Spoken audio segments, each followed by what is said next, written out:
All sports, all plays. All sports, all plays. All sports, all plays. 365, we're making up plays. Talking the game, get the game, get into the highest. We're hiding down in the thing, nobody. Time to see it. All the information. We're shaking all sports, all plays.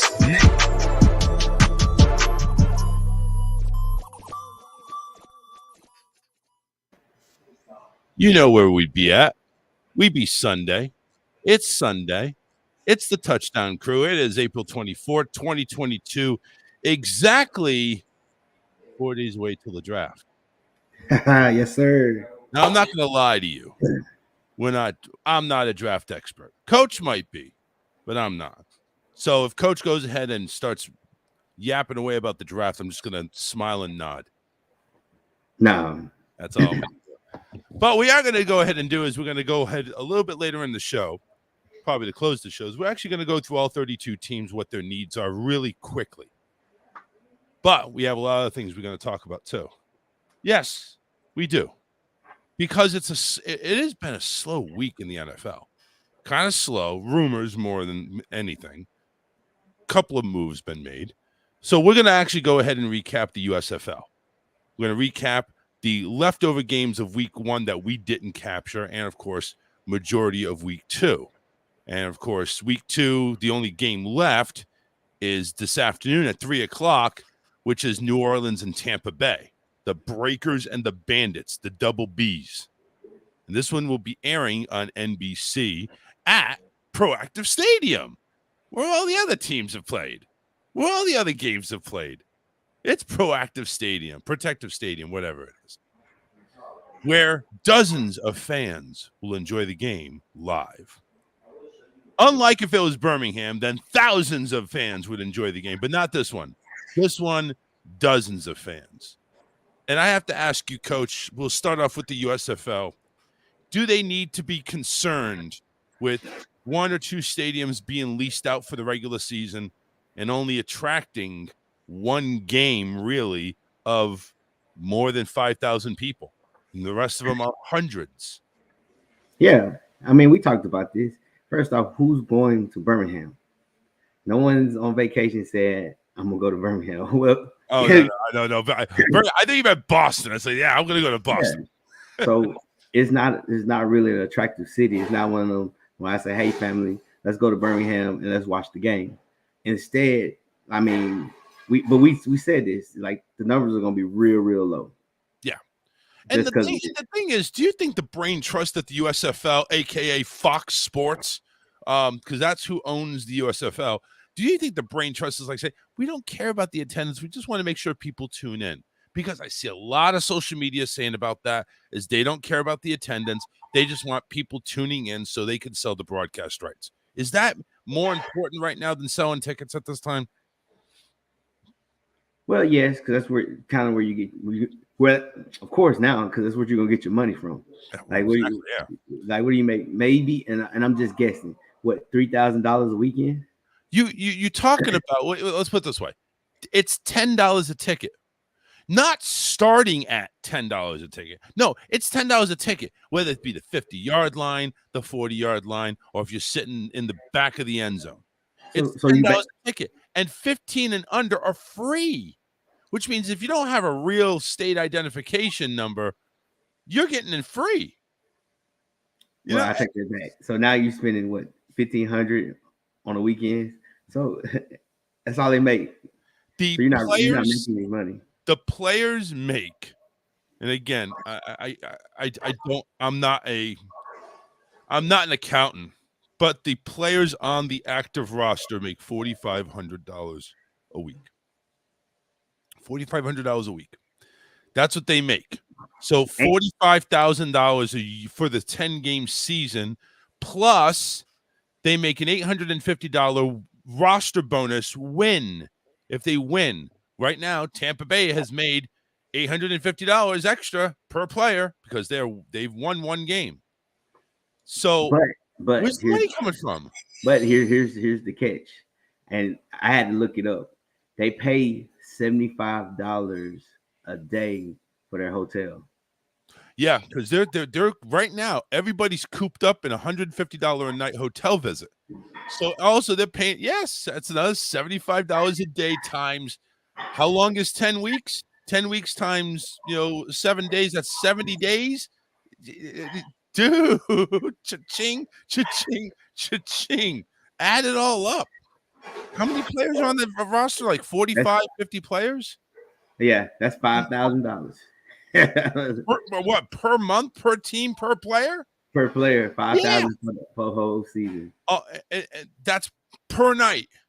That's just insane. Where's the freaking money coming from? Now, listen, I get it. So they're cutting costs by having one hub city. So instead of going ahead and having 8 cities and renting out 8 stadiums and all this other stuff and traveling and everything like that, you got one hub city. I get it. But if you don't have fans coming to that one hub city, you're going to make up for that. So, and even if you do sell out the stadium, you're selling it out with $10 seats. Half of those are probably free because they're under 15. Again, it doesn't make any sense. I mean, if you're going to have a one hub, I would say at least expand the ticket prices to like $30, $40. That's still for football. That's inexpensive. But you're not going, Charles. Well, because here's the thing, Charles. People in Birmingham, they're rooting for their Stallions. You could expect one game a week to go ahead and be good, profitable. Let me ask you this: Who are you rooting for? Oh, I got to root for Tampa Bay, of course. There you go. Guess who I root for? New Orleans. Houston. Houston. Houston? Yeah, well, exactly. Houston, Texas. So by me saying that, we're rooting for them for the simple fact of the matter because it's our city or it's our state.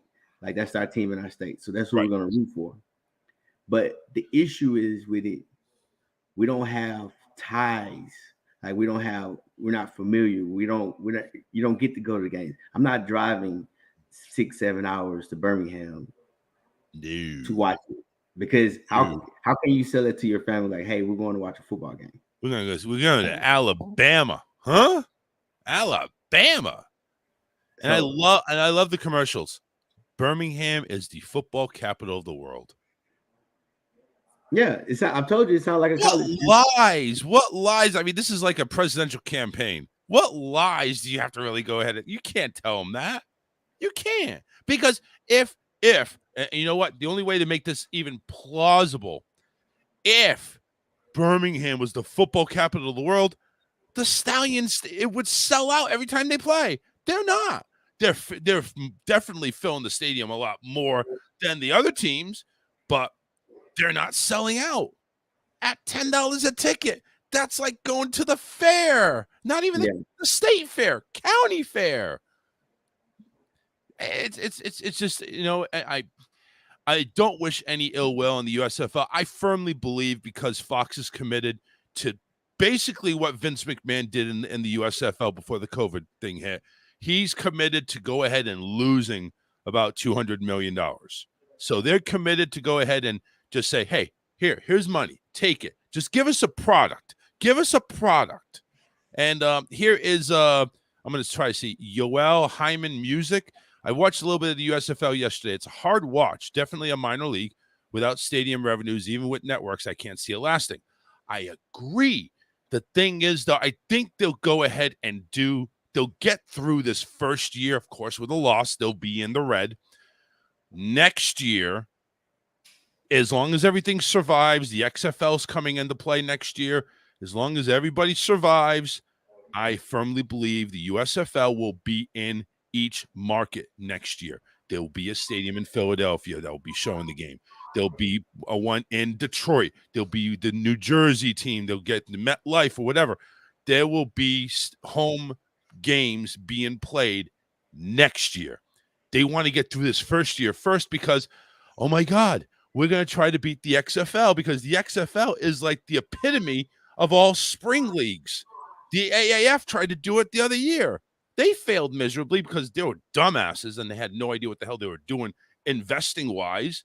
I mean, week 2 they were in trouble. USFL, Hub City, it looks bad on TV because there's nobody watching any other games except Birmingham games. But let's get through the first year, and then we can go ahead and start making deals for stadiums in their respective cities. Yeah, it's hard, and that's one thing. If it wasn't ABC, NBC, like I think last Sunday it was on USA. I turned to the game, and it was I can't even think of the name of the movie. It was on because it was a rain delay, but it didn't. At least at the bottom it says, "Hey, we're having a rain delay as soon as we get it going." And I see dumbasses on social media. It's like, hey, listen, I'm trying to watch the game. What's going on? Why are we watching the first week of because they replayed the first game, I think, that at one point in time. I'm thinking, look at the top. It says rain delay, weather delay. Give it a break. But anyway, that's what Charles. It didn't say it on it mine. didn't say that? No, it had oh man, that's movie? Crusher. Hey, what's the movie with the wizards? God, what? Harry Potter? Harry Potter. On USA. I don't know. Maybe I'd rather watch Harry Potter. I turned it on because it was the Houston game. I'm like, let me watch this Houston team. Yeah. I turned to it and said, hold on, this is Harry Potter. So I had the Houston, Michigan game? Yes, I had to go to my guy. I went to my guy and I'm looking like it says the football game is supposed to be on. So it didn't let me know that hey, it's a rain delay or anything else. They did that on Fox though, or FS1. I know they did that because they did it on NBC. It was on NBC. They did at the top right corner. They had a little logo up there, and they said, they gave the initials of the cities, weather delay.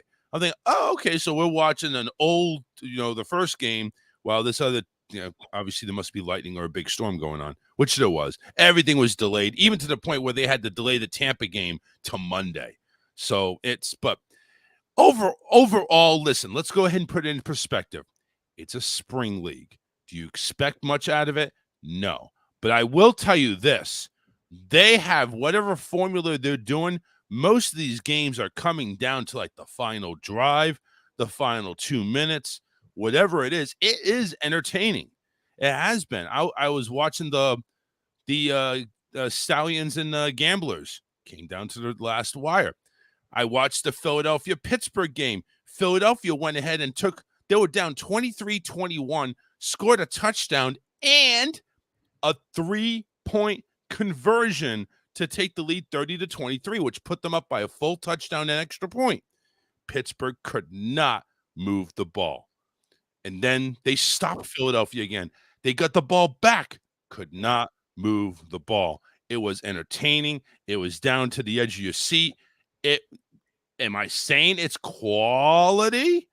No, but it is definitely entertaining. And that is what you want to project to the fans. Yes, I agree 100%. Actually, I truly believe that from watching it yesterday, even like the cameras, the quality of the view, even the playing on the field was better this week than it was last week. So now you kind of see guys are getting in shape and understanding the system and flying around and making plays.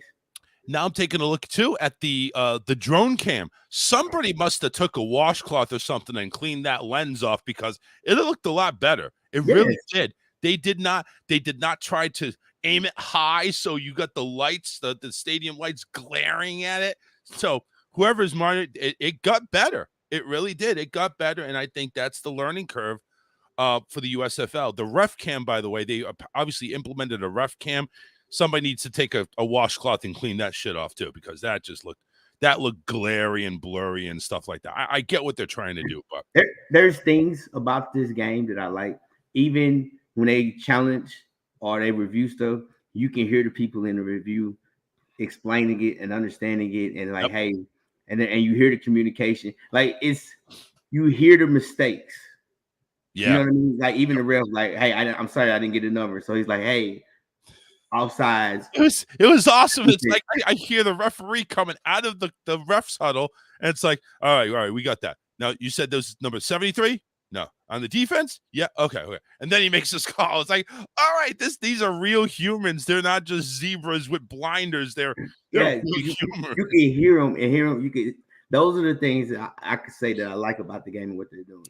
The one thing, and the one thing they did in the first week, which I did not like, is they tried to merge the commentary, the coaches, and the refs' volumes all at once, all the sounds at once. It was horrible. This week, you could see the USFL mic'd up or something like that. You see the graphics. So commentating is shutting the hell up.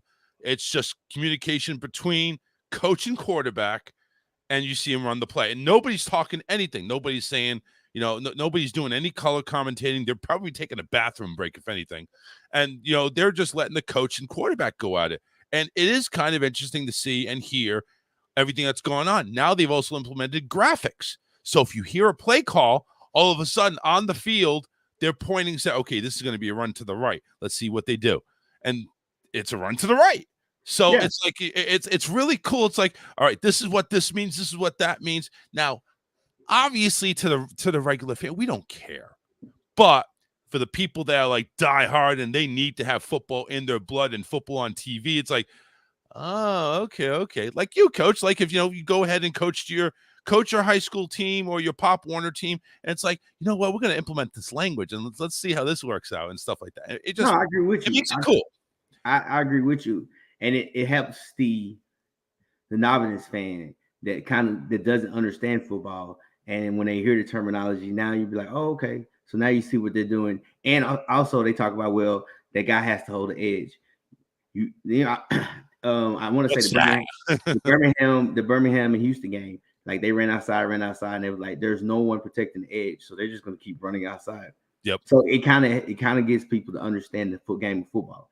Like, I like the concept of what they're doing. You got the 1, the 2, and the 3 for the extra point. At least lets you know that if it's a 9-point game, 10-point game, or shoot, you can go 17 points, shoot 2 touchdowns and a 3-point conversion, and you tie it up. So it keeps you. It makes you know, like, hey, we're still in the game. Yep. And like I said, you could tell the guys that's played in the NFL or was on the practice squad because they're moving way more faster than a lot of these guys. Absolutely. George G, there's some solid scoring, nice improvement even from last week. And what a surprise with New Jersey, only scoring 10 after last week's scoring machine. So, yeah, a lot of people are starting to get the field. They're starting to get tape on these other teams, and that's what's making it happen now. That's what's making everybody start to coach for next week, prepare for next week. Now they have tape on all these players there. So, by the way, you can go ahead and give us a call, 813-699-5353. We are welcome on NSPN. Welcome, everybody. Tampa Bay TV. You're more than welcome to give us a call at 813-699-5353. Coach and Charles with you here. We are the Touchdown Crew. But yeah, go ahead. Who right now, we know it's out 2 weeks. Who are the 2 teams? That's too early. I could take I could take Pittsburgh even because they've shown so much improvement. That 0-2 record may just be a fluke. They could win 8 straight right now. I'm telling you, the way they are. You got to see Birmingham in there. Birmingham's going to probably take the North. The South. And then you're going to take I like the Stars. I like the Stars in the North. So I say Philadelphia and Birmingham going at each other. I know Tampa Bay's in the South, but somehow if Tampa Bay does make it and they play off against the Stallions in that one, that semifinal, Birmingham's gonna have their home crowd behind them, and that's where I see maybe the Bandits not being able to hold off. But I'll have a better understanding after I see Tampa Bay later on this afternoon because, listen, they crushed it 17-3 last week. So we'll see what they do this week because it's not about what you did the first week. It's about what you do the following week. All right. Mm-hmm. That's where you can see if you've improved or what have you. Right now, the Stallions, they're 2-0. But the thing is, here's their points. 61 points to 52. They're giving up almost just as much as they are putting up, but they're winning. So they're 2-0, but they're winning barely. So we'll see how they go. They're the only 2-0 team right now. The Breakers and Bandits, who face off tonight, One team's going to 2-0, one team's going to 1-1, and the North looked like the NFC East. Honestly, it's 1-1 between the Generals and the Stars, 0-2 for each of the Pittsburgh Maulers and the Michigan Panthers. Yeah, yeah. Anthony Price goes ahead and Anthony says, "How do you feel? All 8 teams in one hotel, all 8 teams participating and playing in the same stadium." We touched on at the beginning of the show. It's I see the benefit from it. One stadium, one lease. You're not going to have to pay 8 stadiums throughout the nation and overexpend yourself. But at the same time, you're not drawing any fans. You're drawing fans for one team, and that's it. The other teams, you're drawing maybe a couple of hundred fans per game. That's nothing. So I would think of it as if I had 8 stadiums around the country and I was able to get 10, 12, 15,000 fans for their respective home games, I'd see it offsetting the price of a home stadium rental, especially if it's one of the MLS soccer stadiums instead of the football stadiums. That's what I'm saying. But that's the thing. It's Alabama. One thing about Alabama, Alabama's only known for their college. Like, there's a difference if you and I like they said, okay, because of COVID. You could have had it in Texas. We didn't even believe in it was a COVID out here. We didn't care about that. Just being honest. I had it in Florida, for crying out loud. Come on down. So it's one of those things. You could have had it here in Texas. At least you have attractions for people to come and say, you can go to the beach, you can go to the game, you can see the scenery of Houston, and you have people going. Because one thing about Houston, like us Texas people, if you say football, we're gonna show up. Oh, it's $10. Let's go. Yeah, let's go. Game on. No, and by that's also the other thing too. You have to realize, was it cheaper in Alabama to rent the stadium? It had to be. It had to be. It had to be. Texas was probably going to offer like 2 arms and a leg, because let's put it this way. See, the one thing I liked about Texas is you got 2 dome stadiums. You wouldn't have a weather delay. But the problem is those 2 dome stadiums are probably going to be buco bucks. Jerry Jones ain't going to rent his place out for cheap. No way. No way. But you can use the soccer stadium. We have a soccer stadium in Houston. They could have played on the soccer indoors stadium. Though. See, that's the thing. No, it's not indoors. See, that's the thing. When you're talking about a spring football league, especially in the South, you're gonna deal with storms. You're gonna deal with weather like that. So, but yeah, you're right. You got the Houston Dynamo soccer stadium that you could have used. I think there's another MLS team in Houston or in Texas. While we sitting there talking about that, you could have used just a regular stadium because from the crowds that you got going on up there. I know. You could have used. There's a lot of ways you could have went around this. You could have done it because right now the most important thing is building a fan base. Yes, that's the most important thing, because for me, like, I like football, so I love football, so I can watch it, I can enjoy it, and then I can do that. But you're not trying to sell it to me. You're trying to sell it to the other side of the world. So look, here's Georgia, and again, this is the same thing that we talked about. Georgia, I don't think caught the first 5 minutes of the show.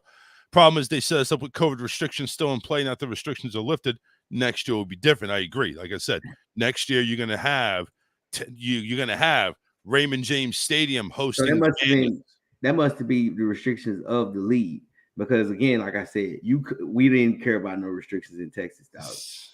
No, not in Texas, but I think when the league set up everything, when they finally said, okay, we're going to have a hub stadium, they already made a deal before the restrictions got lifted. Oh. And I think they were stuck with that. No, well, okay. Do you think it's a one and done when the XFL comes in next year? That's a good question. No. I agree with Coach. I think the USFL actually will continue next year, and the XFL is going to be a real good competition. Actually, to be honest with you, they're supposed to be meeting and talking about some kind of merger. I read that on ESPN, but really? Yes, but the seasons are different, Anthony. Yeah. XFL is starting in February. Why? They're going to continue. I think the other league is going to stay in April.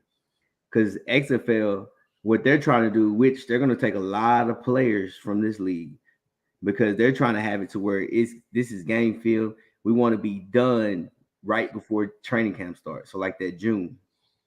That's their biggest, because the thing about XFL, what they're selling, we're trying to pretty much get the guys that are practice players / cut to come play on our league, so you can get a chance to get into. And they have already. I don't understand where you read this, that they're going to be meeting, because XFLs, they have already thrown knives at the USFL saying, dude, don't get too comfortable there. We're going to offer you benefits, better pay. We're going to have this and that, and it just.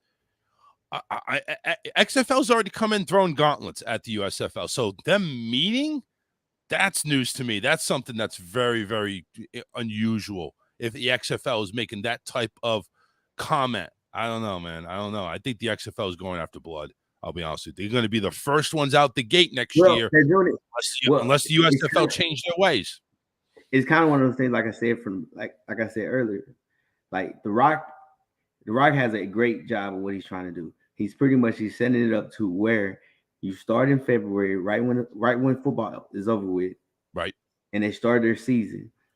So when June and July, they're selling it as, hey, this is your game film, this is everything, and this is your scouting, so you can maybe have an opportunity again to get back in the league. Unlike you looking at this league, you're going April, you're going 10 weeks, so you're not going to be done to June. Usually by now, that's when everybody has their free agent signing. Yeah, so it's like that's going to make it really difficult for these players who are trying to get on. I mean, listen, let's be honest with you. These are not career players that you're talking about. They're not going to be spring league careers. They want to get back on the NFL some way, shape, or form, either by practice squad or having some type of roster spot on the 53-man. You know, they want to go ahead and they want to get film on them. So what's the main thing to do? You want to go ahead and be ready to go ahead and be invited to training camp and not have to miss, like, so say your team's in the USFL playoffs. You don't want to miss that, but that's going to probably be a week or two into training camp or into, voluntary workouts. You want to make sure you're available for those. Yeah. The George G says the leagues were set up 2 years ago. The XFL had already been meeting and reorganizing after the draft. Season after the draft, the XFL and NFL have a partnership. The NFL Europe feeds to the draft. So yeah, I mean, it's already, the XFL already has the NFL's backing, even though the USFL kind of has a little bit of it too, but it's been made public. NFL, XFL, they're working together. You know why? It's a Rock. Because of Danny. Those two guys right there they're just flushing XFL down the throats of the NFL. And it's so smart. One thing about it is Rock, he's a businessman. And I'm gonna honestly say, if you're 30, you might as well say if you're 40 and down, they love The Rock. They love The Rock. They love him as a wrestler. They love his movies. Even though he acts the same way in every movie, they love it. Yep. But he's a businessman. He's taking his time. He's not rushing it. His ex-wife is over it. You got a woman over it, which is the smartest thing in the world. Have someone that's not really into football. How can I get them to like football? Handle the business end. That's it. Yes. So you have that. You, like I said, you use The Rock. He's the face, but he's not the guy making all the decisions. We know for a fact. So they're planning, they're looking at the USFL, and they're saying, hey, this is where they messed up at, but we can do this. Here's what they did wrong. We can do this. Like he said, he already came out. Hey, we're paying way more money. Hey, way more benefits. So when do you say training camp starts there, Coach, roughly about in the NFL? Well, how it works is if it starts in like May, June, but like when really football, like 2 days, and like really gets going, it starts in mid to late July. Everything varies, but so, you bring after you do your like to draft. We got the draft next week, right? So in two weeks, people are going to start coming in to, like, they call it mandatory workouts, or they just say all workouts.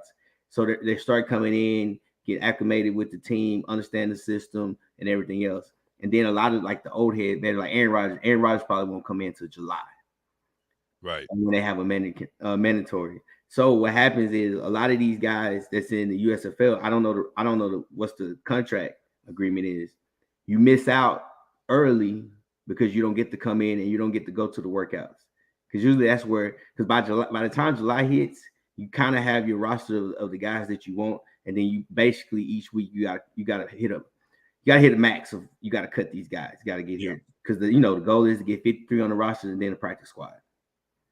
So here's what I'm looking at. The reason why I was asking, the USFL season ends on their championship, which is July 3rd. What type of trouble would these players have if they can't get out of there before July 3rd for an NFL team? That's what I said. I don't know how their contracts are set up, because I'm not going to lie to you. If it was me, and I don't care who it is, the New York Jets, the Jaguars will call me, I'm leaving, because now the benefits is different.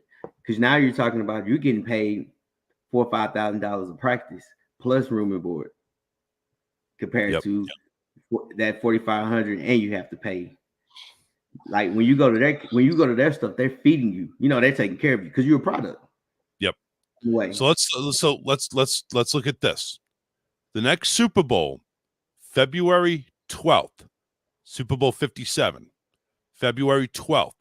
If the XFL goes ahead and does their thing, they'll be starting that next week, the 18th and 19th, Saturday and Sunday.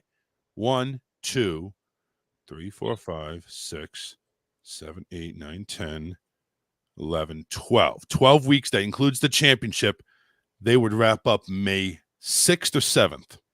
Right after the what? Draft.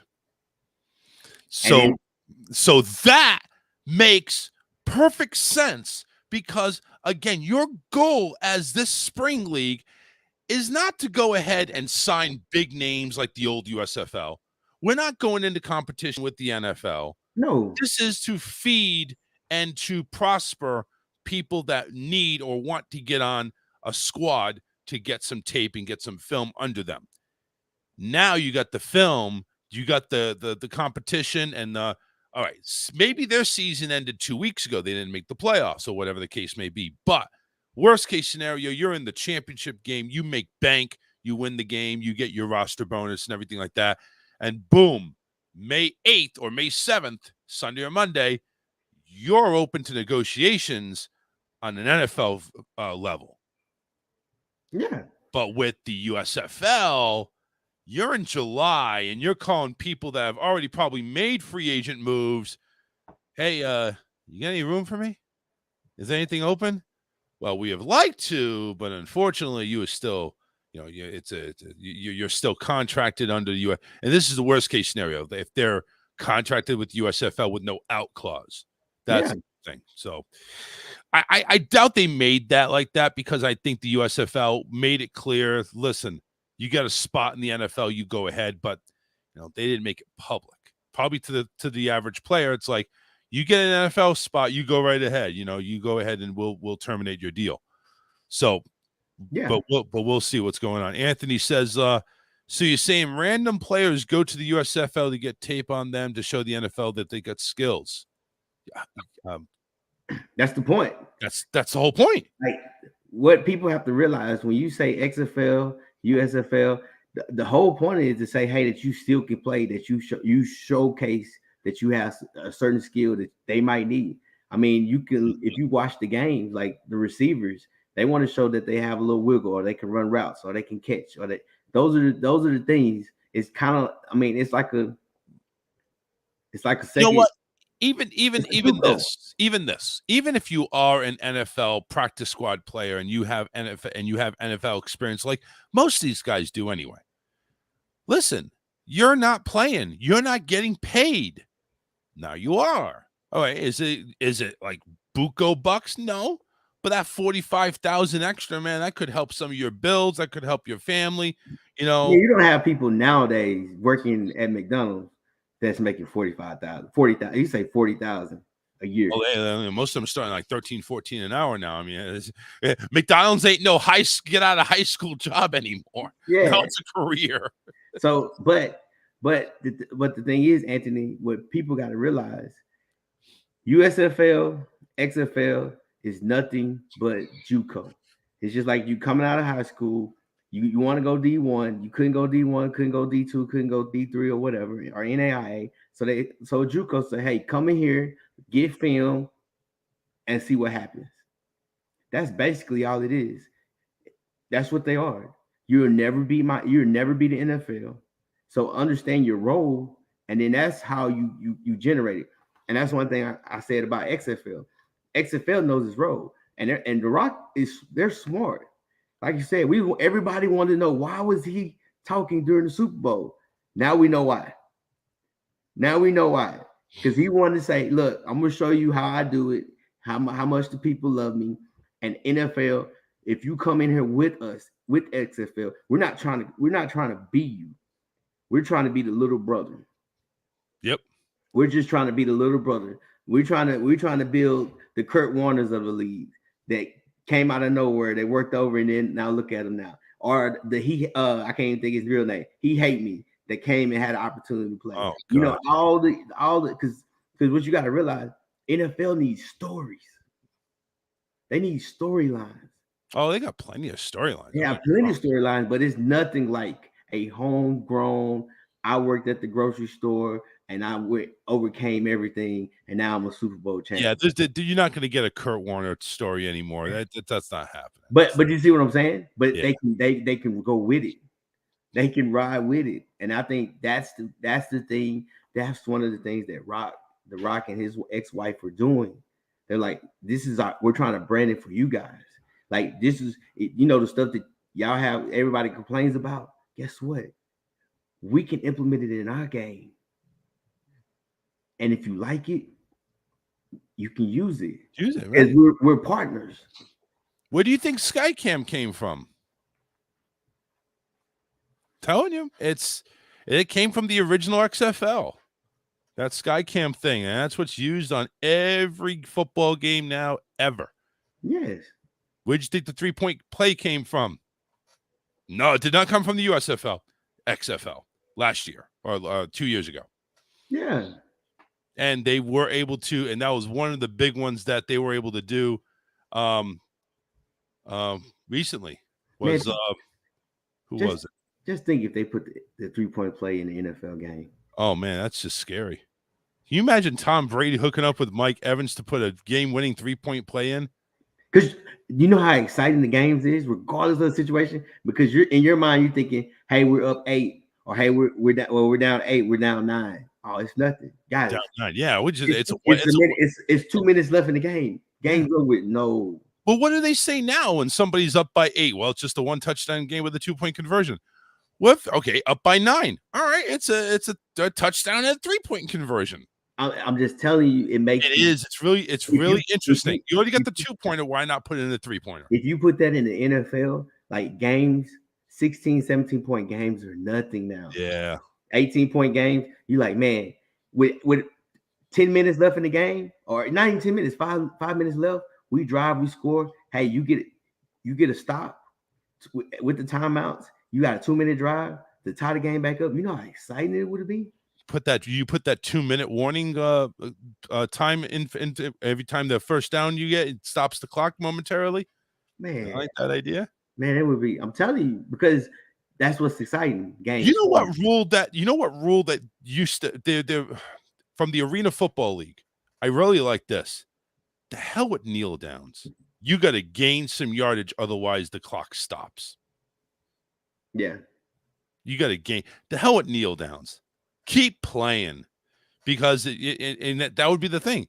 The clock would stop for good until the next snap, unlike the last minute in arena football. Now, I know the two minutes, I think that would just overextend it way too much. But under a minute, clock stops on every whistle. Not stops temporarily while they line up, stops until the next snap. That's what I like, because they keep saying, yeah, the clock stops after a first down, and well, I see the clock stopping, but then I see it starting again. So it's like, okay, it stops temporarily. George is like saying, yes, I hate the kneel downs. If they put in the 2-minute warning rules in play, the NFL would do better. I hate the kneel down. Yeah, they'd still be able to kneel down with the current rules in the USFL. But I'm saying if they went ahead and you had to go ahead and inside 1 minute or something, you have to try to gain at least a yard, get some type of forward progress. Otherwise, clock stops. There's no kneeling out to run out the clock anymore. You have to make some yardage. Anthony says that would make every game long but fun to watch. Yeah, you're right. No, and I think that's probably the no. thing. It might make it longer. No. Anything look, we've all seen it. We've all done it. When you're having fun, there's no such thing as time. We've all had it said, oh my gosh, I've been here 4 hours. I need to go. We've all dude, every time I go to an NFL game and I'm like, I just get there, I get my beer, I get my popcorn, all of a sudden I hear the whistle. That's the end of the first quarter. I'm thinking, where'd the time go? Come on, man.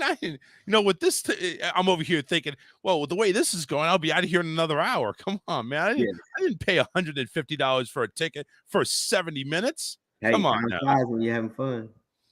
Oh, man. The other side of the coin, George says, is what if the running back or other players get hurt? Well, that's football for you. Game, that's part of the game. It really is. I mean, you go ahead and, what harm are you going to do instead of kneeling down? You just do a quarterback sneak for a yard. Okay? Just do a quarterback sneak for a yard. I mean, that's all it really takes just to keep the clock running. I'm not saying that I'm not saying that nobody's going to get hurt or anything like that. I'm just saying it's like, instead of having the wuss play, take the knee. Really? No, the knee stops the clock. That I think is a give up that I think should be eliminated from football. You should not have to kneel down anymore. You want to give yourself up, fine, slide, or you can go down to a knee, but the clock's going to stop. Especially if other teams. A lot of ways you can play with it. Or you can say, you can ask the defense, hey, or the head coach of the other team, they're probably finna kneel, so you just want to just run this clock and then everybody just shake hands. Okay. And so that everybody just get out. So we don't have to watch that last. No, see that sounds little leaguish, man. It's that I don't know. You don't do that. Listen, you want to go ahead and make that negotiation. Listen, just give me a yard. Let me fall down. Yeah, that's it. That just give me a yard. Let's keep the clock running. All right, have a nice day. Yeah, especially if the game is like 30-0 or something like that. Yeah, just let me have my yard. That's it. But anyway, so yeah, we were going to discuss the USFL, the games and everything. Generals and Panthers weren't exactly a high-scoring game. It was 10-6. It still came down to the last play, which was, again, that's what's been going on with these last few games. The only game that wasn't a coming down to the wire moment was the Bandits and Maulers. Apparently, the Tampa Bay Bandits didn't want to play ball, and they didn't want to make it exciting. They just want to get the hell out of there. But Pittsburgh kind of sucked anyway. And Pittsburgh now, instead of scoring 3 points, they went ahead to Philadelphia, or what? They went ahead to play Philadelphia and scored 23. So they're making improvements on there. The Stallions, who scored 28 in week 1, scored 33. So they're making improvements. Houston had 17 the first week, and they went ahead and got 28 this week. So everybody is improving. The game is improving. I saw some beautiful plays, of course, broken coverage, but beautiful long, deep passes, a 65-yard touchdown, one that was wide open in the back of the end zone, another touchdown. And, of course, we saw our first 3-point play, which put the Stars in front by 7 against Pittsburgh. That forced Pittsburgh to go ahead and kick to drive the field. Even though, you know what? If you take this 3 points away, it would have been 27-23. They still needed a touchdown anyway, but the touchdown would have been to win, not to tie. So that's a good one. And again, this afternoon, 3 p.m. Eastern, you got the New Orleans Breakers and the Tampa Bay Bandits. Both teams 1-1. Somebody's going to 2-0 to join Birmingham, and somebody's going to 1-1. So we'll see who that is there later on. And that is taking place live in Alabama.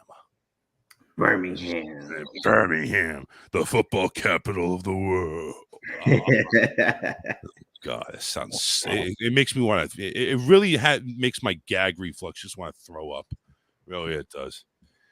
All right. So that's our USFL. Great discussion. Thank you, George and Anthony, for chiming in. We appreciate you. And, of course, if you want to join in on the show, 813-699-5353. Give us a shout-out on the Facebook, the Twitter, the YouTube, and the Twitch feed. It's wide open. So if whatever field you're watching us from, go ahead and join into that chat room. Give us your feelings. Or if you want to make your voice heard and interact with us, 813-699-5353. Deebo, what are you doing, man? He wants out of San Francisco. Why would he want out of San Francisco, Coach? I'm not understanding this. Oh, the money. He wants money. The money. Say it ain't so. Come on, man. We know what it is. The dollar. It's a dollar bill, y'all. Mm-hmm. So he wants his money. And I don't know how they're looking at him. How are they trying to get it as a running back since he runs the ball a lot, or Deebo's knowing Deebo, he's trying to go as a receiver because all these receivers are making buku money right now, and he wants his.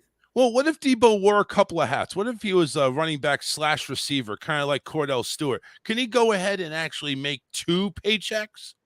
No, they're just going to treat it. It's kind of like I remember back in the day with Terrell Suggs.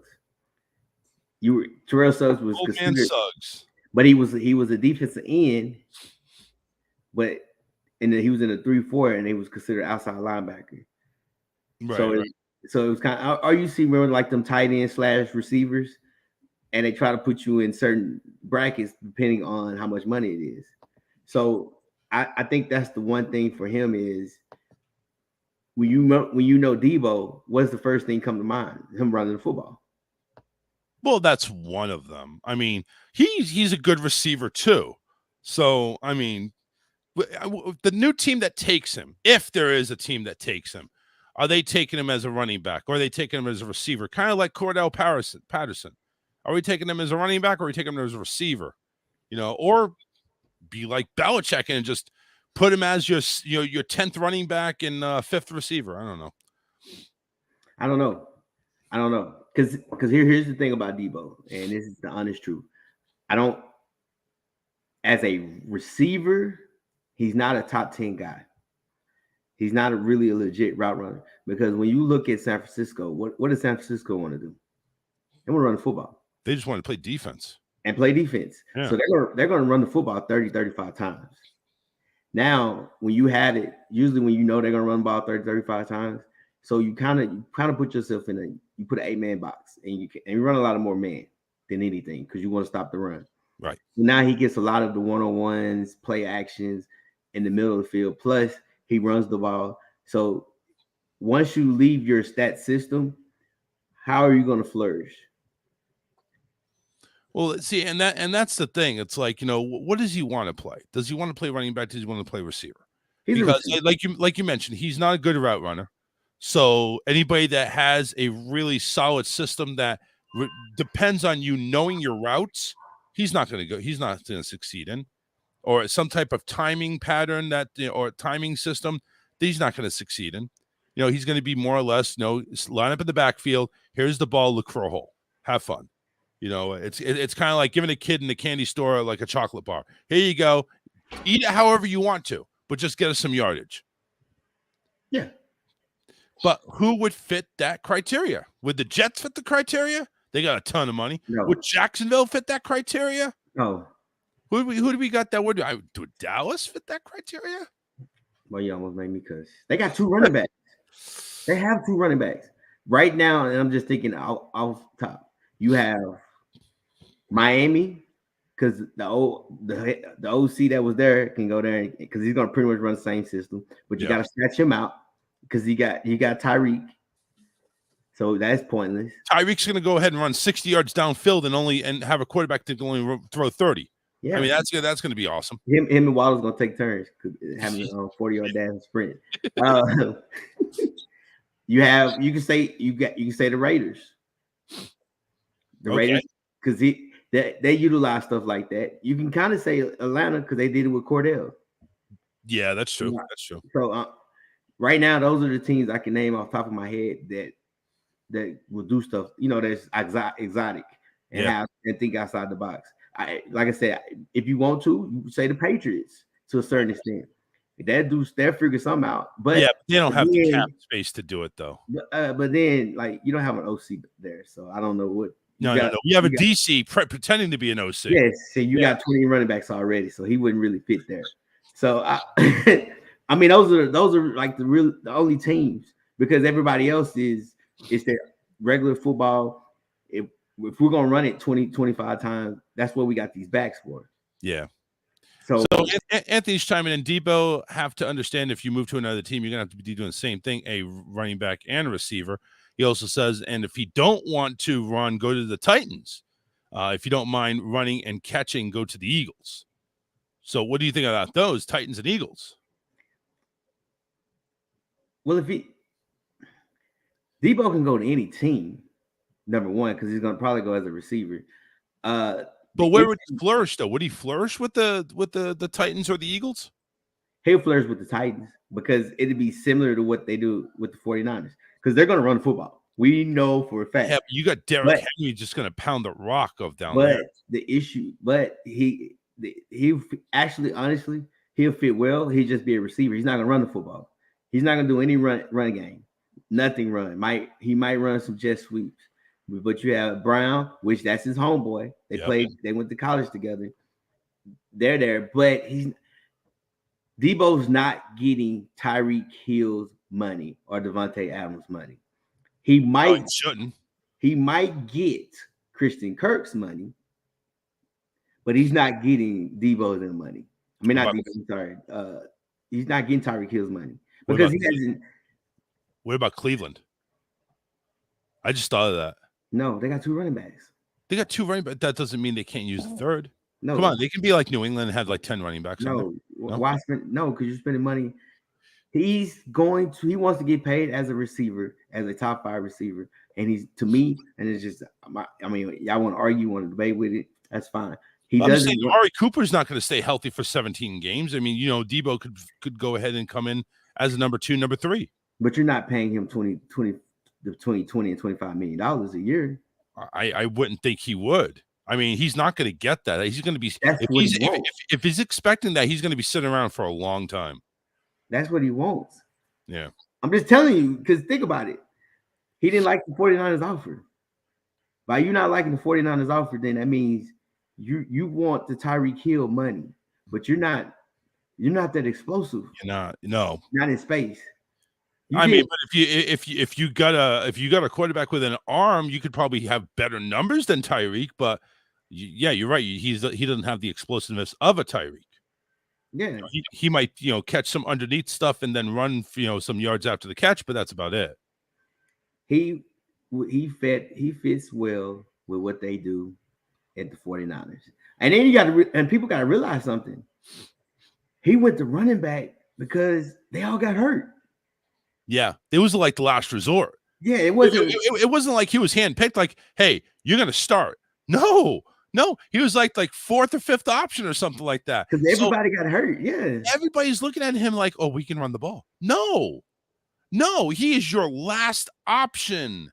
You do not take him and expect to carry the ball 20, 25 times as your lead back. Not even 15. He is your last option. He maybe be a 3rd down back, maybe. But he is not your 1st or 2nd down back. He is a receiver. That's what you are made to do. You're a receiver. You want to go ahead and do some jet sweeps? Fine. That's fine. But you are not lining up in the backfield. Yes, then I agree. Like I said, I agree with Anthony said. I say the Titans. I say the Raiders, Miami. But you got, again, Raiders, Miami is out because they got their guys. But what starts happening in June and July when he doesn't get his deal, when he doesn't get a trade? Is he really going to hold out? Is he really going to be that little bitch that just holds out and just doesn't take anybody's little marginal offer, 10, 12 million a year, but he wants that 20, 25 million. He feels he deserves it. Does he think he's really going to get it? And does he? Do you see any team that's desperate enough? Me? For a receiver? Here's me. If I was the 49ers, I'm going to say, hey, here's my offer. And you say no, Can I say, I guess you will never play in the NFL again. Ooh. And I will find you, and I will find you, and I will find you, and I will find you. Now, he still has time left on his contract, I assume. Yes, he is a 49er. He is expected to play for his contract.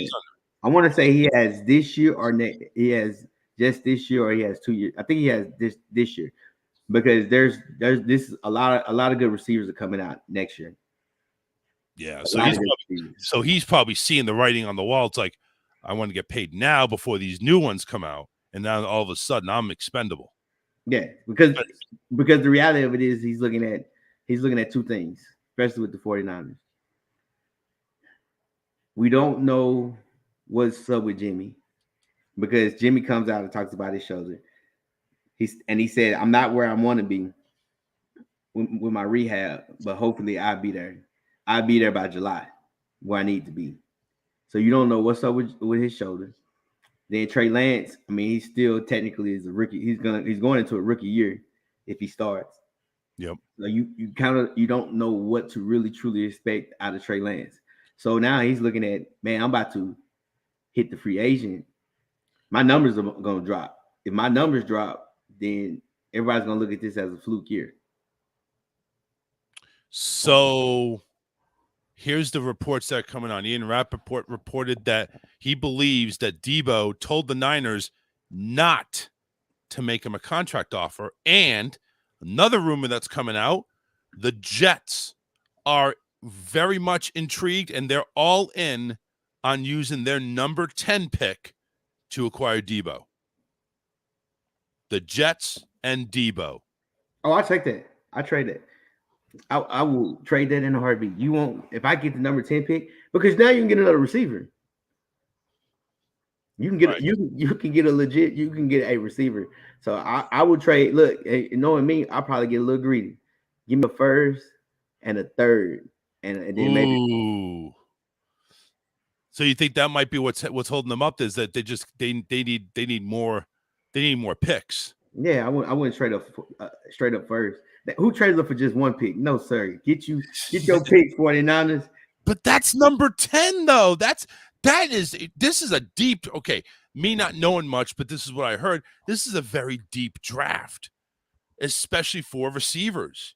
Receivers there's definitely more than 10 top quality receivers out there, and you're going to get one of those. Charles, it's not even the fact that you can say it's for receivers. You're talking about you getting the number 10 spot. Also, you can get a DB, which they need. Like you can get a DB, you can get a safety, because understand something too, Charles. You still got Landry. You still got guys that's not even. They don't have a team. Jarvis Landry is chilling. You know something? I just heard a beep, and this is this one weird guy who looks really, really hungover right now. He wants to join the show. Let's bring him on.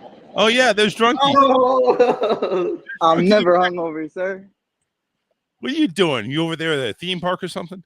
Nah, I just got off work at Wrigley Field, so just chilling. Just wanted to say, hey, pop in, see what's going on. Oh, he wants to pop. Oh, he looks like a pop already. Hey, Charles, he's getting his mind right for later on the day. I see. He's getting his mind right. He know what I'm talking about too, huh? Go ahead and pimp, man. Pimp what you got going on today. No, he ain't pimping.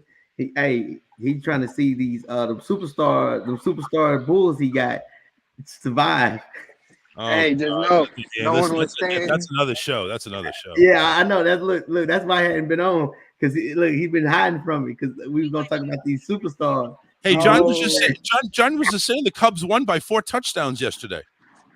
It was a beautiful day. It was a beautiful day at Wrigley Field. The Bears played the Steelers. It was awesome. 21-0. It was a beautiful day. But I gotta go coach my high school baseball team. I just wanted to pop in. I said I missed y'all. I can't wait to see y'all hopefully next week, because I'll have a Sunday off. Charles, stay beautiful. Yeah, Victor Bennett, I'm sorry. I doubted you, sir. I'm sorry I doubted you. But I will be on my way, and I will hold my L with pride, sir. So I'll yes, sir. Later. All right, man. Peace Good out, Mike. seeing you, man. Get out of here. So, He ain't sorry. Anyway, excuse me. Laughing too hard. So they got Ray, Brandon Ayuk, Jaywan Jennings, Malik Turner. Do they really need Deebo? I mean, for what they do, do they really need him? But also, you got to realize Deebo was out. He missed. I think he missed time this year also. So it's kind of one of those things. I wouldn't mind. I would trade him for a first with the Jets and maybe a third or a fourth, just cause. Because then now you do that, you really don't. He doesn't really hurt you salary cap. Right. And I wouldn't know why you want to go to the Jets. Lord, give me all the strength in the world, because that quarterback is. So Deebo was signed to a 4-year deal out of his rookie year in 2019. That means he's signed through 2023. Yeah. So this year and next year. No, this year. Just this year. 2019, 2020, 2023. Oh, okay. You're right. I'm sorry. I have to count 2019, not add. Yeah. Okay.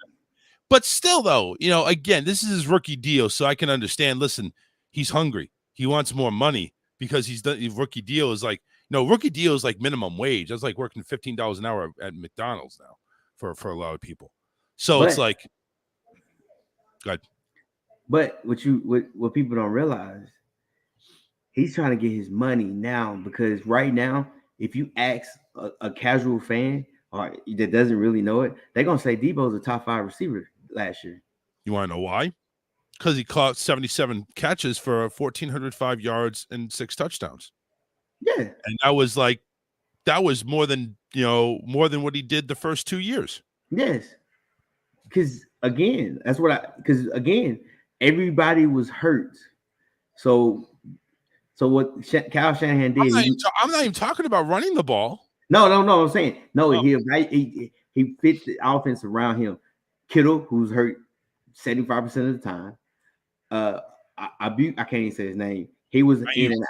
Ayuk was in and out of the lineup a couple times. Even Deebo was out.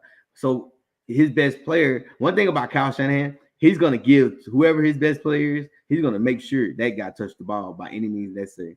And actually, Deebo last year had probably a higher QB rating than Garoppolo or Trey Lance. He was 1 of 2 and threw a touchdown for 24 yards. Yeah. So he had a higher QBR. Yeah, right. That's what I'm saying. So now he should sign a deal with the Jets to be quarterback, receiver, and running back. He'll throw to himself. You mentioned that? Yeah. I'm just get your money. Look, I will never stop anybody from saying get your money, Deebo. I understand it. You at the highest of your highs right now. Get your money. But going to the Jets, enjoy your money, because you ain't winning. You gonna win. You got 17 games, sir. You got 6 games in the postseason. You ain't seeing that again. You're not seeing that. You're not seeing it. And you got winter. It's gonna be cold. It's gonna be cold. That's right. You talking about the games that you play up there? You playing a lot of cold games. Yeah, buddy. You got to go to Buffalo. You got to go to New England, because New England, they don't give 2 craps about the visiting team. All your stuff don't work. They got heaters from the 1990s on the visitor side. All right. Anyway, so that rumor was out like about an hour ago with the Jets going all in on the 10th pick. So we'll see what happens. I'm sure we'll probably have some news on next week, along with all the draft that's gone on. One thing we will not have news on, not for another few weeks. The NFL schedule is coming out Thursday, May 12th. And ESPN's got a big heart on. They're probably going to have like a 10-hour pre-show of the schedule. But that's going to be airing at 8 p.m. on the NFL Network. Actually, it's not even going to be on ESPN. How about that? So NFL Network. So all ahead of the release of the full schedule, we'll have the first Thursday night football game on Prime Video, which will be week 2, September 15th. That will be announced in 4 days on the 28th during the first round of the draft. The international games will all be announced on May 4th. There will be certain select games, probably like the big time games like the Bucks and Packers, That'll be announced on May 9th. And then everybody announces their schedules Thursday, May 12th at 6 p.m. Everything will be aired and revealed at 8 p.m. on NFL Network. Now, this is also going to be the first year where people are going to have to subscribe to Amazon to see certain games. You're not going to see them on NFL Network. You're not going to see them on Fox or ABC or NBC or CBS. You're going to have to go to Amazon. There's also another rumor coming out that the Sunday Ticket is dead after this year. Is dead and is going to Apple Plus. Now, what does that mean? That means that it's going to be an over-the-top streaming service. That means it's not going to be cable. It's not going to be satellite. This is over-the-top streaming, which means internet only. Apple Plus Sunday Ticket. I got to get your thoughts on that. It means the NFL is saying ching, ching, ching, ching, ching, ching, because they're making money. They're making money. They're like, hey, I want you guys to know why we're the number one sport. And you got our bid. Thank you for trying. Amazon Prime said, hey, we're going to give you this much. Mm-hmm. Which is nothing to Amazon. For certain stuff. Yeah. Yeah. It's nothing. It ain't nothing to Amazon because everybody and their mama shops at Amazon. I don't care what you say. So they're good. They're good on that. Then secondly, Apple TV, everybody 9 times out of 10 has an Apple something. Apple product. I hate Apple. I hate it with a passion, but you know what? I hate DirecTV too, but I hate Apple Plus less because at least I can go ahead. It's easy to sign up for them. Yes. And they probably going to hit you, and they're not going to hit you across your head too bad. It might be it's still going to be like $400 to get the package. $400? Hopefully. It's like $370 now. No. When I signed up for it, it was like $83 a month for 4 months. I know. Let's see. We'll see what Apple's they're very good at what they do. They're gonna manipulate. They're gonna say, hey, good. You know, that means if you have an iPhone 14, you get the NFL Sunday Ticket for free. So damn it, get a new one. Sucks. You know how they go. You know how you spend a $1,500 phone, we'll give you the ticket for free. Yeah, look, you know how they're gonna do it. Or they hit you with if you buy it in August, you get the next not NFL Network, but the ticket for the next 5 months. Yeah, free. Which is all you need. You don't need the ticket for 5 months anyway. That's what I'm saying. They're smart. They're smart at what they do, man. I gotta give credit to Apple. So Anthony Price, Amazon is doing too much. And he also asked, are they still keeping the NFL Red Zone? Well, the NFL, depending on which NFL Red Zone you're talking about. The NFL Red Zone is through NFL Network. That's one of them. There is a Red Zone that is through the NFL Ticket. That all determines on what Apple wants to do. I'm sure they're probably going to keep that, though. Yeah. So we'll see what goes on. But the NFL Red Zone through NFL Network is actually just as good, if not better, than the Red Zone that they have on Sunday Ticket. But yeah, a lot of people that have the Sunday Ticket, they generally watch that Red Zone channel too, on top of watching their individual games. So it's just now DirecTV has already said, listen, forget it. You guys can walk because we already lost $2.5 billion on you guys since then. You know what? I think it's only a matter of time, honestly, before DirecTV is just done because that's it. That's it. Because now you don't even subscribe to Pineapples, John. Thank you very much for turning. People don't even really legitimately watch TV. Everything is not online anyway.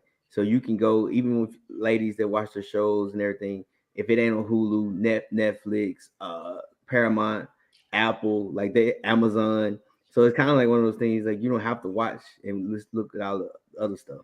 But see, this is the NFL throwing their weight around because you know something, the NBA, the NHL, the Major League Baseball packages, they're all through in demand. They're available on every cable company. You could subscribe to them. They show way more games.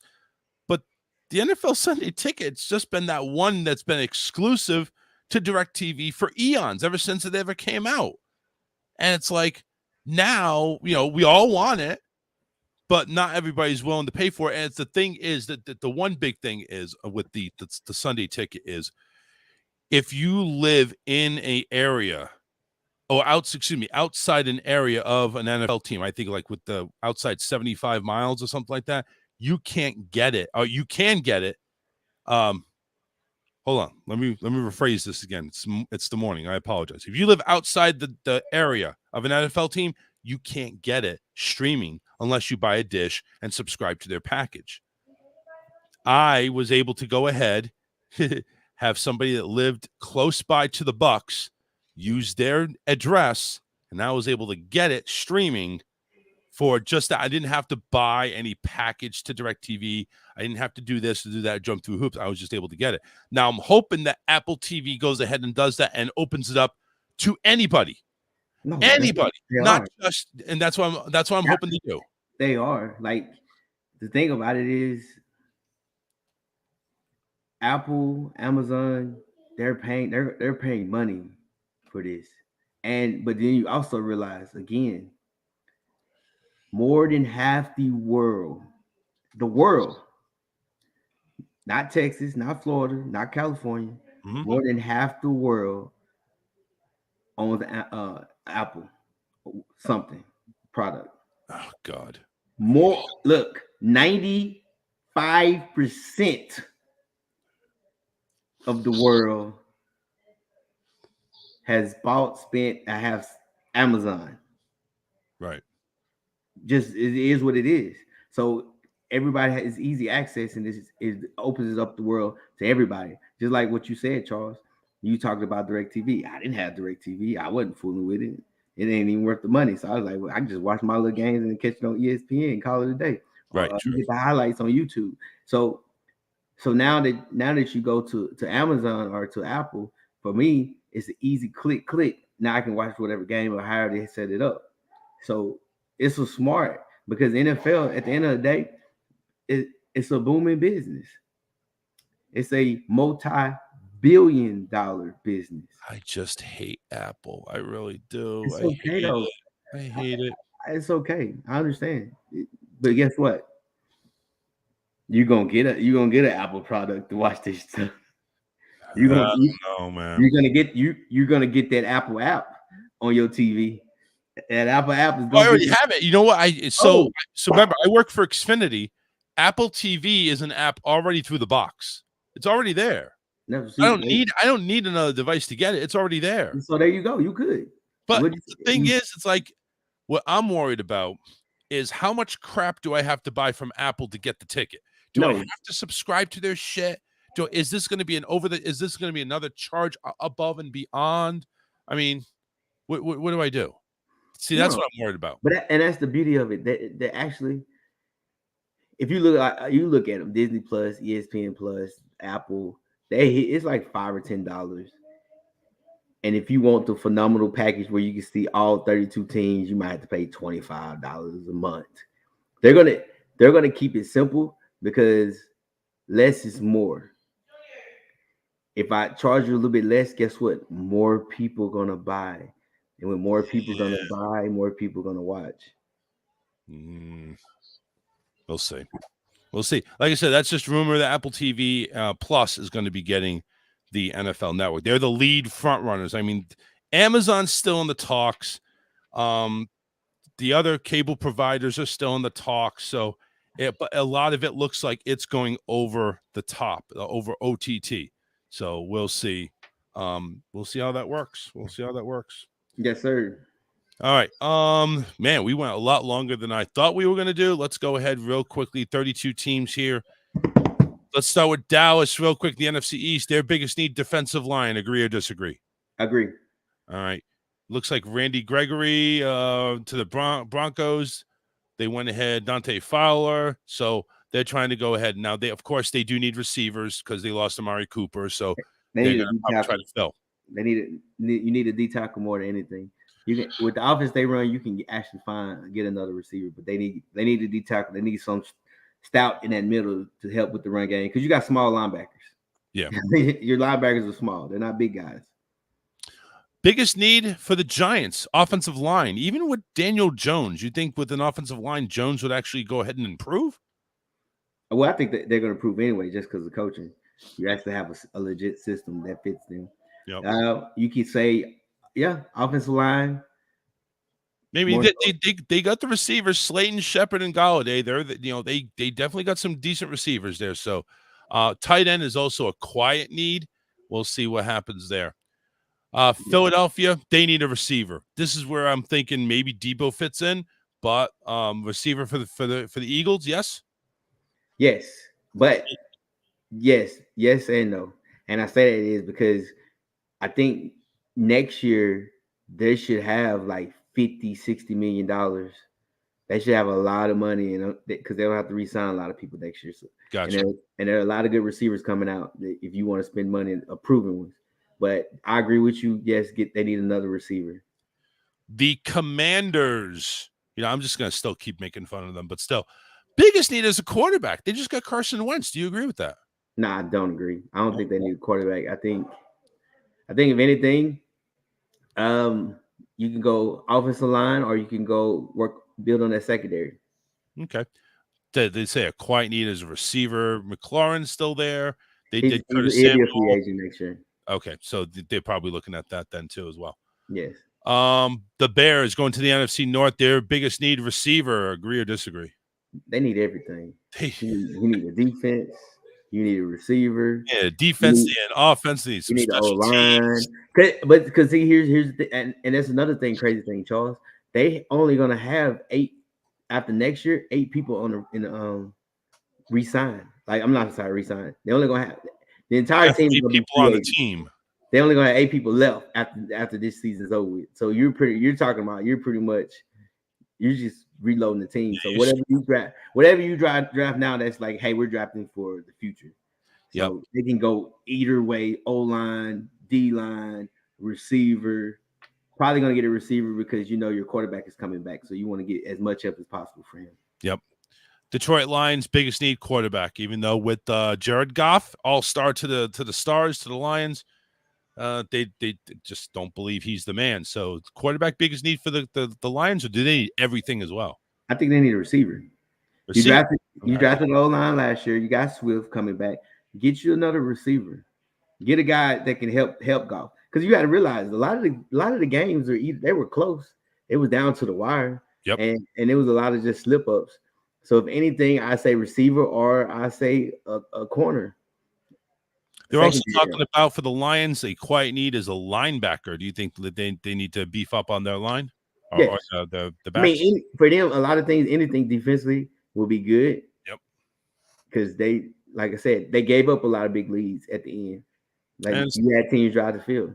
And they said they're pretty solid on O-line. They don't need that. So it looks like they got their O-line, just need to work on weapons. Yes. Okay. Green Bay Packers, big need is receiver. I mean, I think that's pretty, you got Cobb and Lazard there, but you lost Devontae. So how do you replace Devontae, really? By committee. Yeah, that's what I pretty much figured. They're gonna run. They're gonna do what they do. They're gonna run the football. They're gonna throw them screens and go from there. Yeah, they say they're pretty solid on the O-line, but they may need some special teams work on the end too. Yeah, you can get that in the free agent. Minnesota, biggest need is a cornerback. Corner on the defense. Corner, yes, corner. I agree 100%. All right. That secondary was trash. They also look like they could maybe use a receiver, even though Justin Jefferson was big there. No, you still have Thielen, unless they really think Thielen. I wouldn't waste it this year. I would say more next year. Right now, I need to focus on my defense. Offensively, we score a lot of points. Defensively, we couldn't stop nobody. And just think, if we stop somebody, now we're talking about making the playoffs. Is Kirk Cousins your answer for the foreseeable future?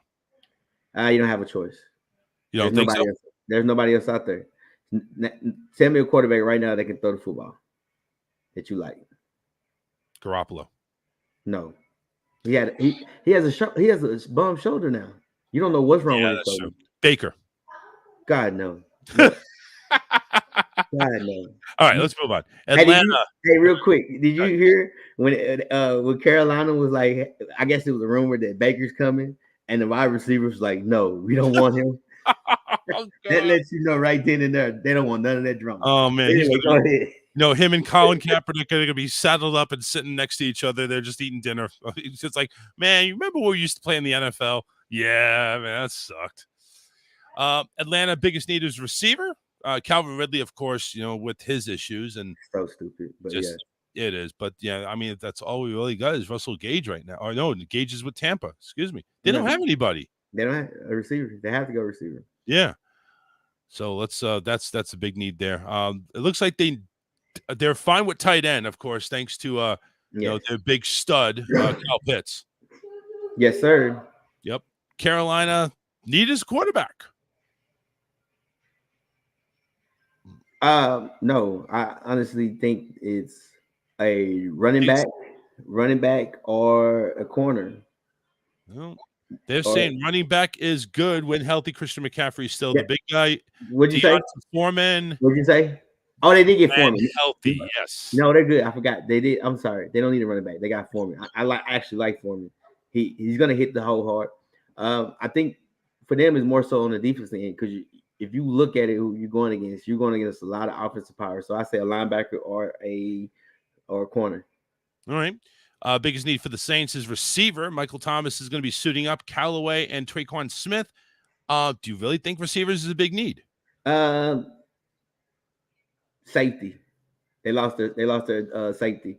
If anything, those are really, to be honest with you, there's 3 spots I think they need is either left tackle. I'm sorry. They just need a safety, maybe, and a receiver. That's it. Safety and receiver. Those are the 2 most important things. Because really, technically, if you think about it, they didn't lose anything defensively other than that safety. They still got the corner. They still had an all-pro D-line. Left tackle, he was in and out. They went to Miami, so Trent Williams. So they're fine there. So they had a replacement for him. Running back is apparently not a need. Kamara and Ingram's look like they're a solid 1-2 punch when healthy. Yes. Right. Your Buccaneers guard is what's needed there. Looks like Marpet and Alex Kappa gone. So they did go ahead and get Shaq Mason from New England, but they may need another guard. What do you think? I think we need another pass rush. We need a DN. And yes, DN and a guard. Because everybody else is, like I said, D tackles, we're solid because they drafted ahead of time. I'm kind of curious of what they drafted. We actually drafted 3 DNs, so I'm kind of see how they're going to be developed. But other than that, I'm with you. It's probably a guard more so than anything because you don't need anything else. Well, see, one thing that they looked at here that the Bucs don't need is a quarterback for some reason. They think Tom Brady is still good. Even if he's not, there's like next year's quarterback draft. Quarterback is gonna be good in the draft. Yeah. Plus the free agent, you can always find somebody to replace. They can hold up. You need all the other toys around them. Rapid fire. Cardinals. Who do you think they need? Receiver. Well, they got a cornerback and pass rusher here. So receiver. Well, yeah, obviously I think receiver because they lost him too. So I get that. And a pass rush, receiver or pass rush because you don't have anything. JJ Watts he's not gonna make a whole season. He's a great guy. Never make a whole season. Rams cornerback or offensive line. Looks like those are 2 needs right there. That looks like they're good with receivers. Offensive line. Okay. Offensive line is needed. San Francisco looks like they're needing a quarterback and safety, basically any type of defensive back help. Yes. Okay. As anything in the secondary is needed for them. Seattle, they're saying they need a quarterback, even though Geno Smith, Jacob Eason, and Drew Lock can't go ahead and do it themselves. They need everything. It looks like Malik Willis, if they can go ahead and snag him, he's actually one of the fits for the draft. That would be kind of interesting. They need everything. In the East for the AFC, the Bills looking at cornerback or receiver, actually. Yes, they need another receiver. Depends on how White comes back. They actually need another corner. So, but I would say let's give Josh first, and then let's worry about the rest later. Dolphins look like they're in need of an offensive tackle and linebacker. What do you think? Linebacker more than anything. Shoot, you just you just did everything for the offense. So you don't really need. I don't care what you say. You can say, well, we need a tackle with all that speed out there in the field. That tackle, look, and we can't throw no more than 15 yards anyway. So we're good. Just hold for 2 seconds. That's all we need you to do. So I'm get defense. Patriots looks like cornerback is the need and linebacker. They're all getting old over there. What do you think? I think they just need another running back. But anyway, Shut up. hey, no, honestly, they need linebackers. You need linebackers. You need corners because you lost the corner and you brought an older vet in, but you need linebackers because you let your other linebackers go. So I would say, knowing Bill, he's probably going to start with linebacker first because that's his. And their defense is still shredded from the last playoff game. Jets needing is linebacker and cornerback. Yes, I figure if they make the trade for Deebo, everything now for the next 2 or 3 years is going to be focused on the offense. Okay. Let's go to AFC North. Baltimore Ravens. They need a pass rusher.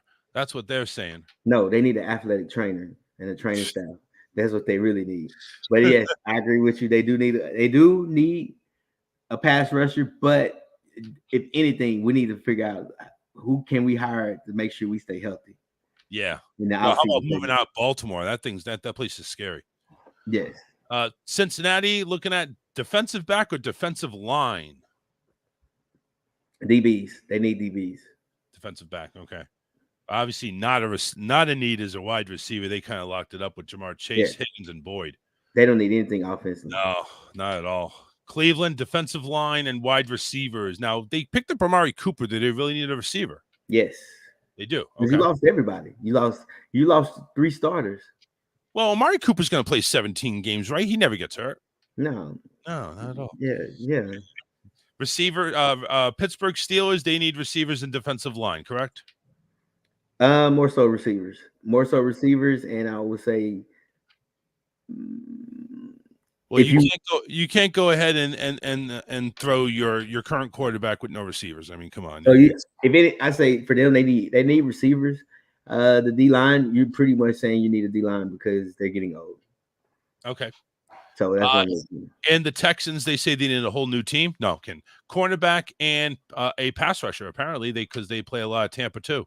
Yes, one thing about Lovey, how Lovey does it. Lovey focus on if they let him. Lovey does it. Pick his team. He always go defense first. Yep. So he's gonna load up. Good. He's gonna load up on defense. When he was in Chicago, that's what he did. When he was with Tampa, that's what he did. And then he started picking offense. So I truly believe he's gonna load up on the defense. Surprisingly, on this analysis, they say not a need as a quarterback. They think that Davis Mills actually may be able to hack it. But that's the thing. If you go back and you look, I mean, Charles,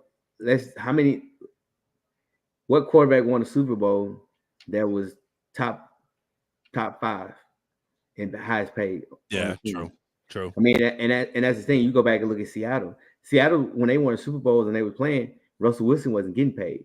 Same with Kansas City. Same with the Green Bay Packers. Like I think that's one thing that Brady figured out and say, hey, let me take pay cuts. Okay. All right. Move on to the Colts. Colts look like they need an O-line and maybe a receiver or two. Yes. Agreed on. Yes, they got for both of them because they got a corner.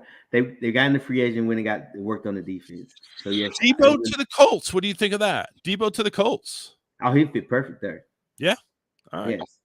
How about I think we already mentioned this. Jaguars look like they're looking for a receiver as well, and even maybe a running back just in case if Anthony just blows out his knee again. No, they need. No, if anything, they need to work the defense because you got your best tackler you let go. So therefore, I really believe that you need to get another linebacker and a pass rush. But knowing them, because you got an offensive minded coach, he's probably going to draft another receiver. Tennessee, they're naming receiver as the biggest need outside of Woods and Brown. Who else is there? And then a quiet need would be an offensive line. Yes, I agree. Even offensive line? You think that they're pretty good with the offensive line, though? Yeah, I agree. Because what do you need? What else do you need? Oh, if anything, I'll go receiver or secondary. Okay. In the West, the last division there, the Denver Broncos. D-line, big need. Tight end, maybe a second. Yes, D-line, D tackles, linebackers, in my opinion, because you can't stop anybody from the run. You're too small.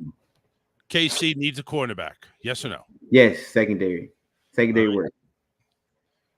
Chargers looking at some offensive tackles, maybe Yeah. a defensive tackle. I'm about to say O-line. Oh, that's the only need they need now. They done spent all this money. You need an O-line. Yep. Don't need an edge rusher. They got Mack and Bosa. I think they'll be just fine there. A lot of pressure on the quarterback. Let's put it that way. And the Raiders, O-line and cornerback is what they're looking at. Yes, I agree. Because you offensively you're good. Maybe you can beef up the O-line and then the secondary. Because you're in the passing league, you need DBs is a must in that division. Yep. That is a must. You got to have some DBs because you got pass rush now. Oh, yeah, definitely. All right. Well, there you go. 32 teams in about 32 minutes. So, or actually about 15 minutes, actually. But any last words before we go ahead and cut out of here because we're already past time? No, that's it, man. All right, man. Have a great Sunday. We'll see you next Sunday when we're going to go ahead and cover the draft, what worked, what didn't work, and maybe learn some of these names and what they do. Yes, sir. We'll see you then. Take care, everybody. All right. Whole sports all plays. Whole sports all plays. Whole sports all plays.